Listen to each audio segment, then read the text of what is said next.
அதனால விஜய் அவருக்கும் வாழ்த்துக்கள், நாளைக்கு மாநாட்டுக்கு வாழ்த்துக்கள். ஏன்னா எல்லாருமே அரசியல் களத்தில் இருக்கிறோம்.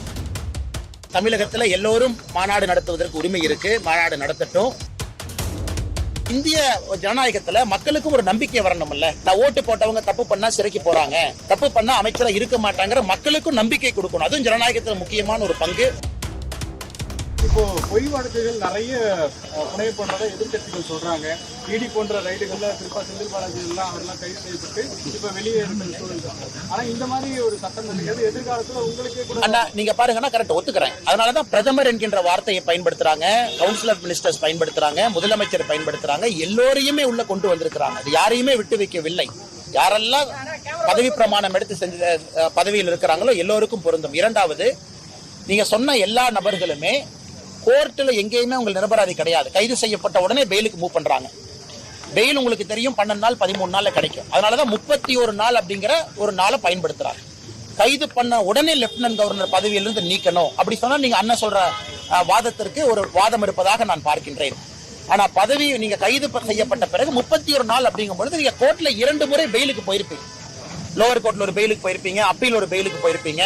அதனால்தான் 31 நாட்கள் என்கின்ற வரைமுறை வச்சிருக்கிறாங்க. அதனால் கோர்ட்டு மேல இன்டர்ஃபியர் பண்ணித்தான் அதன் பிறகும் பெயில் கிடைக்கல, அதன் பிறகும் சிறையில் இருக்கிறாங்கன்னா கோர்ட் அரசு தரப்பினுடைய வாதத்தை ஏத்துக்கிறாங்கன்னு அர்த்தம். இடியோ என்ஐஏவோ ஏதோ ஒரு அமைப்பு. ஆனால் என்னை பொறுத்தவரை முதல்ல இந்த வரவேற்கப்பட வேண்டிய சட்டம். இரண்டாவது, சட்டத்தில் கொடுத்திருக்கக்கூடிய நாட்கள் அதுவும் ஒரு வாரம் 10 நாள். ஆமா நீங்க சொல்றதுல ஒரு நியாயம் இருக்கு, ஆர்குமெண்ட் சேக். ஆனா 31 நாளுங்கும் பொழுது நீங்க பெயில் ஆப்ஷனும் எக்ஸர்சைஸ் பண்ணிருப்பீங்கல்ல. அப்ப கோர்ட்டு தலையீட்டின் பேர்ல தானே அவங்க வந்து ஜெயில இருக்காங்க. அதனால இந்திய ஜனநாயகத்துல மக்களுக்கும் ஒரு நம்பிக்கை வரணும்ல. நான் ஓட்டு போட்டவங்க தப்பு பண்ணா சிறைக்கு போறாங்க, தப்பு பண்ணா அமைச்சரா இருக்க மாட்டாங்கிற மக்களுக்கும் நம்பிக்கை கொடுக்கணும். அதுவும் ஜனநாயகத்துல முக்கியமான ஒரு பங்கு. அதை நம்முடைய அரசு செய்திருப்பதாக நாங்கள் பார்க்கின்றோம். ஆனா இப்போ தீர்ப்பு வர்றதுக்கு எவ்வளவு நாள் ஆகும்னு ஒரு காலக்கெடு இல்லாத சூழல்ல அவங்களால மீண்டும் பதவி ஏற்கிறதுக்கு ஒரு முடியாத சூழல் இருக்கும். ஜனநாயகத்துக்கு எதிரானதா பார்க்கலாம். அண்ணா ஜெயில இருக்கும்போது நம்ம சொல்றோங்கண்ணா, ஜெயில இருக்கும்போது நம்ம சொல்றோம் அவங்க சிறையில 31வது நாள் இருக்கிறாங்க. லெப்டினன்ட் கவர்னர் அந்த பதவியிலிருந்து டிஸ்மிஸ் பண்ணிடுறாங்க. சிறையிலிருந்து வெளியே வந்து விடுகின்றார்கள். சிறையிலிருந்து வெளியே வந்து விடுகின்றார்கள் என்றால் அது பொருந்தாது.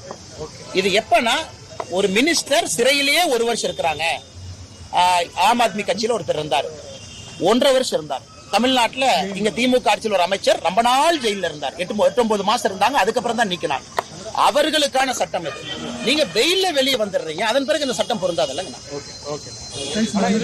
நாளைக்கு விஜயுடைய மாநாடு எப்படி பாக்குறீங்க? தொடர்ந்து பல விமர்சனங்களை வச்சிருக்கீங்க, நாளை எப்படி இருக்கும்னு பாக்குறீங்க? தமிழக வெற்றி கழகத்தை பொறுத்தவரை தமிழகத்துல எல்லோரும் மாநாடு நடத்துவதற்கு உரிமை இருக்கு, மாநாடு நடத்தட்டும். ஆக்ரோஷமா போகணும்னு நினைக்கிறாங்க, போகட்டுங்கன்னா. எங்களை பொறுத்தவரை நாங்கள் தெளிவாக இருக்கின்றோம். மக்களுடைய குரலை தேசிய ஜனநாயக கூட்டணி பேசிக்கிட்டு இருக்கோம்.